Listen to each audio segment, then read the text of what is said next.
Okay, so you haven't got $1 million. You want to buy a house. Where do you start? Look, it's a big thing buying a home, and understanding how that process works, especially your first home. Any home is a big thing, but especially your first home is a really big step in your life. And it's a really exciting step, but it can be very overwhelming and it can be very stressful. I'm here to demystify that for you so you can understand how the mechanics of home loans work, how the home buying process works, and I just want to give you a really basic understanding of where you would start with that. Okay, so you found your dream home, it's $1 million. You don't have $1 million in the bank. Who does, right? In Australia, we talk about, or a lot of people talk about, having to have 20% deposit. You don't actually have to have 20% deposit. So in that example where you're buying a house for $1 million, how hard is it to save $200,000? Like almost impossible, right? If you're renting, if you're a young person, you're not earning $500,000 a year, how do you save $200,000? Well, you can't. So there's lots of schemes available now. The federal government have brought in a new scheme where you only need 5% deposit. So in that example, you need $50,000. You don't need $200,000. Sure, there's some other costs. You might have some stamp duty costs, which is a state government charge. I'll make that another video so you can understand that bit as well. Okay, so back to the deposit. So really, when you're looking for a home loan to buy a home, there's two parts. So do I have a deposit?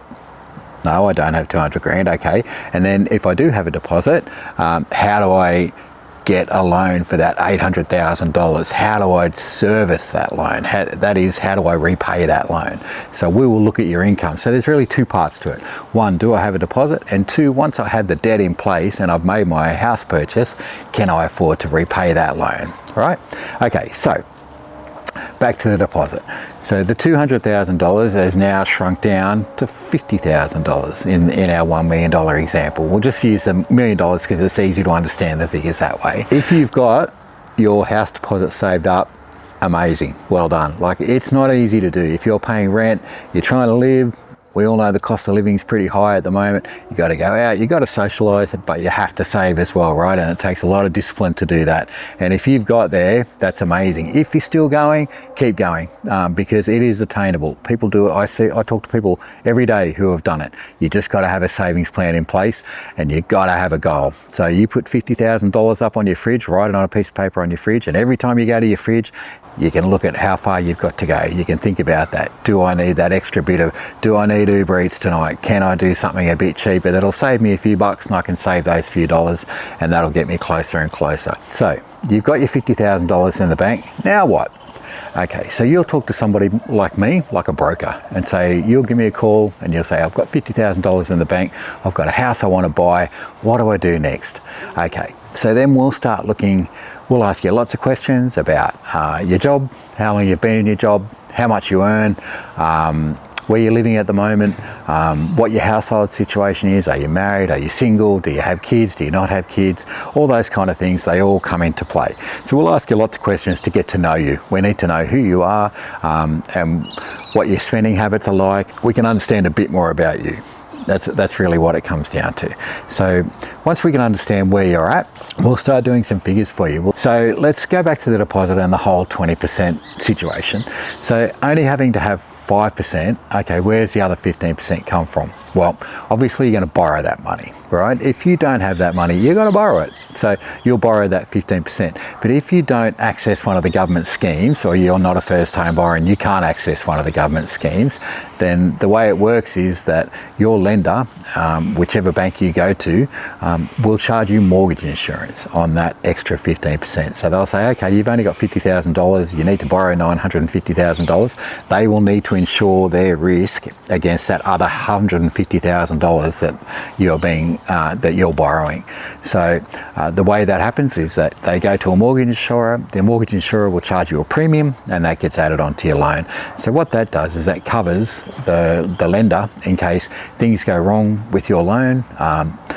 Eventually the lender needs to sell your home, and if they lose money on it, they're insured against that. So that's what that insurance is for. That's what lender's mortgage insurance is, LMI. It's not about you, it's about protecting the lender. Anyway, so what these new government schemes will do is that they put you in a situation where you don't have to pay that mortgage insurance. They guarantee it. The government will guarantee that extra 15% for you. So you don't have to pay mortgage insurance, which can save you many, many thousands of dollars over the life of your loan. So that's a really great thing.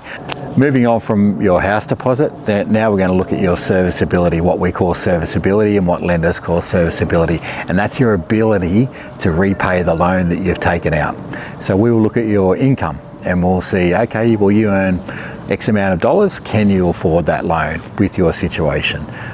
So that's a pretty complex calculation that the lender or a broker will go through for you, and then we'll spit out a number at the end of those calculations and say, hey, you can borrow $400,000, you can borrow $800,000, you can borrow $3 million. It all depends on how much money you're earning and how much money you're putting in the bank each week. It's really important.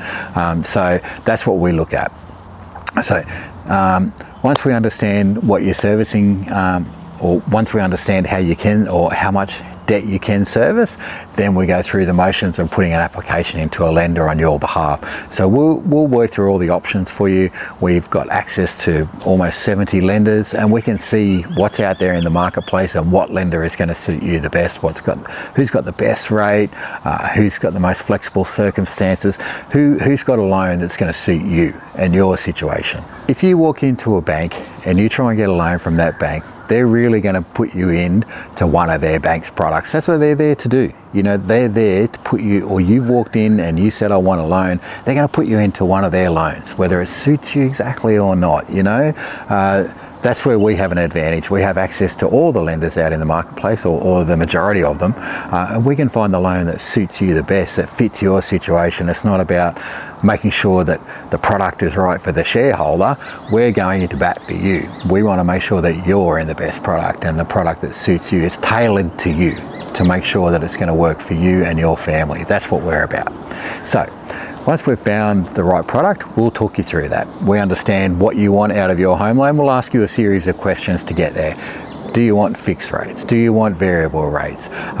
Do you want interest-only payments? Do you want principal and interest payments? There's lots of questions that we'll ask you, and we can go into those details a little bit further down the track. But once we understand what you want, we'll find a number of products that would suit you with a number of different lenders, and we'll talk you through those and what's going to be best for you. You then get to make a choice. Yep, I want that loan with that lender. Great. Okay, so we then make sure we've got all the information that we need, all the documentation, and to be honest, there's lots of it. You'll have to work with your broker and with your lender to provide all the information. So it'll be pay slips and evidence of your savings and any credit card statements, any buy now, pay later, like Afterpay, anything that you have, we capture all those details, so your assets and your liabilities, and then we will submit an application on your behalf to a lender. So that's where all the hard work from our side comes in. So we work with the lender to get you approved, fingers crossed, and then once your loan is approved, then we come back to you and say, hey, you've been conditionally approved, congratulations.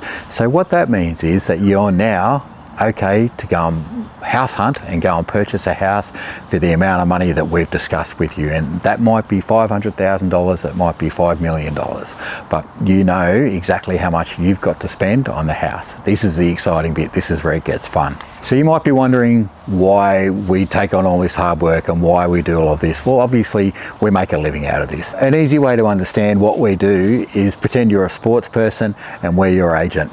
We go around to all the different teams and we say, hey, we've got this player, we've got this client, or wants a deal from a sports team.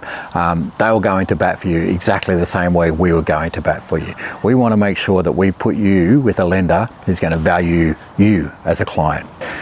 Now, I'm going to wrap this video up here, but if you've watched all the way to the end, congratulations, you've taken a really big step to understanding how home loans and purchasing a house works. That's great. My goal is to demystify this for you. So if you've enjoyed this video, if you think I can improve it, if you have other questions, please leave comments. Happy to answer them, but there's lots to know, so stay tuned, and we'll keep the content coming for you. Happy to help.